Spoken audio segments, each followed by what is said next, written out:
சன்னா மசாலா செய்ய போகிறோம் இன்றைக்கி. சன்னா மசாலாவுக்கு தேவையானது வேக வச்ச மூக்கடலை ஒரு நைட்டு ஊற வச்சு கொஞ்சமாக சால்ட்டு சேர்த்து வேக வச்சுருக்கேன்.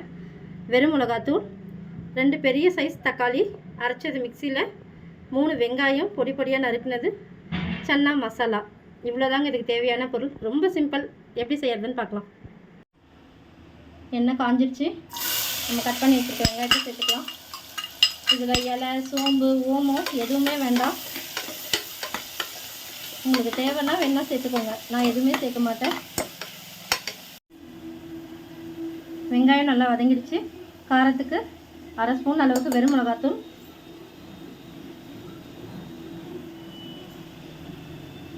சன்னா மசாலா அதிகமாக சேர்க்கணும். 2.5 ஸ்பூன் நான் சன்னா மசாலா சேர்க்குறேன். 100 கிராம் மூக்கடலை. அது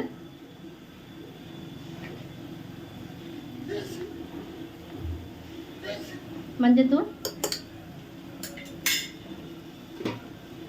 கொஞ்சம் ஆயிலில் கலர் மாறுற வரைக்கும் ஒரு 2 நிமிஷம் வதக்கிக்கலாம்.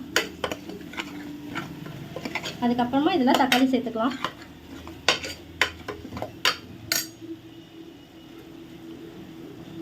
அரைச்சி வச்சுருக்க 2 பெரிய தக்காளி,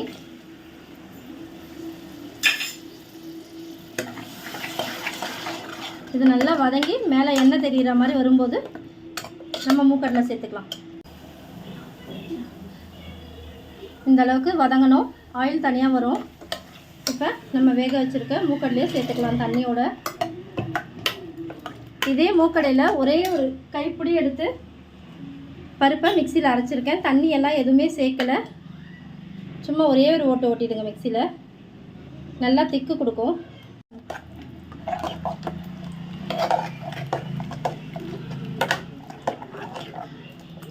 அந்த அரைச்ச மூக்கடலை ஃபுல்லாக நல்லா கலந்து விட்டுடலாம். இப்போ இதில் தேவையான உப்பு சேர்த்துக்கலாம். நான் ஏற்கனவே பருப்பு வேக வைக்கும் போதே லைட்டாக உப்பு சேர்த்துருக்கேன். இப்போ கொஞ்சமாக சேர்த்துக்கலாம்.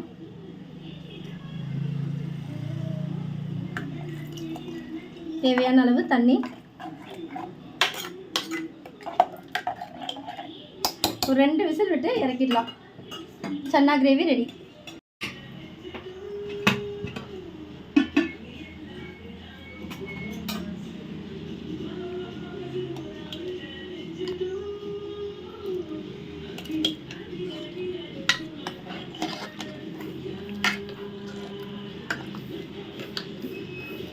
அவ்வளோதான், சன்னா மசாலா ரெடி ஆயிடுச்சு.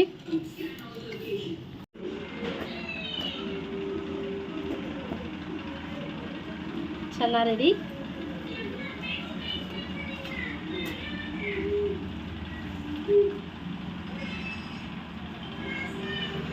நீங்களும் ட்ரை பண்ணி பாருங்கள். ரொம்ப நல்லாயிருக்கும். ரொம்ப ஈஸி.